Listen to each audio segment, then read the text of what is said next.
Ngërçi politik në Kosovë vazhdon të thellohet ndërsa presidentja Vjosa Osmani pritet në ditët në vijim të ftojë udhëheqësit e partive politike në takime konsultative. Qëllimi i këtyre takimeve është diskutimi dhe gjetja e një zgjidhjeje për konstituimin e kuvendit proces, ky që mbetet i bllokuar prej më shumë se 39 javësh. Sipas këshilltarit të presidentes, Osmani pret që partitë politike të zbatojnë aktgjykimin e gjykatës kushtetuese dhe brenda 30 ditëve të konstituojnë kuvendin e ri. Megjithatë tensionet mbeten të larta pasi opozita vazhdon të kundërshtojë ndryshimin e mënyrës së votimit për kryeparlamentaren të cilin e konsideron të paligjshëm dhe jo kushtetues.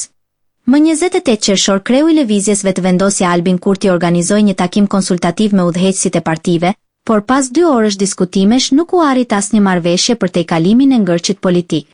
Kandidatja për kryeparlamentare nga lëvizja Vetëvendosja Albulena Haxhiu në një deklaratë të fundit tha se do të tërhiqet nga gara nëse në votimin e fshehtë nuk arrin të sigurojë 61 vota numri i nevojshëm për konstituimin e kuvendit.